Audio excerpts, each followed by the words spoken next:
திரு இன்பதுரை இந்த கருத்தை சொல்லியிருக்கிறார். எம்ஜிஆர் மரபுக்கும் விஜய் மரபுக்கும் இடையே யுத்தம் என்கிறார் திரு இன்பதுரை. அண்ணா திராவிட முன்னேற்ற கழகத்துடைய மாநிலங்களவை உறுப்பினர் திரு இன்பதுரை சொல்கிறார், எம்ஜிஆர் லெகசிக்கும் விஜய் லெகசிக்கும் இடையே யுத்தம் இது.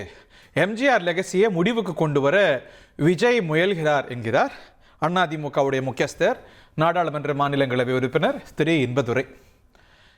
நிறைய கேள்வி எழுந்திருக்கிறது. இன்னைக்கு பார்க்குறோம், பல அதிமுகவுடைய எம்எல்ஏக்கள், குறிப்பாக 4 பேர், பலர்னு சொல்கிறத விட 4 பேர், 25 பேர் ஓட்டு போட்டாங்க, 4 பேர் இன்னைக்கு தாவேக்காலேயே இணைந்திருக்கிறாங்க. ஸோ திராவிட முன்னேற்ற கழக தாவேக்காவுக்கு முன்னாடி எலெக்ஷனில் டென்ஷன் அப்படின்னா, இன்னைக்கு போஸ்ட் எலெக்ஷன் சினரியோவில் அதிமுகவுக்கும் தாவேக்காவுக்கும் இடையே தான் நிறைய டென்ஷன்ஸை, நிறைய ஒரு காம்ப்ளிகேட்டட் சிச்சுவேஷன் நம்ம பார்க்கின்றோம். இந்த நிலையில் எம்ஜிஆர் லெகசியை முடிவுக்கு கொண்டு வர நினைக்கிறாரு விஜய் என்று குற்றம் சாட்டுகிறார் திரு இன்பதுரை, நாடாளுமன்ற மாநிலங்களவை உறுப்பினர்.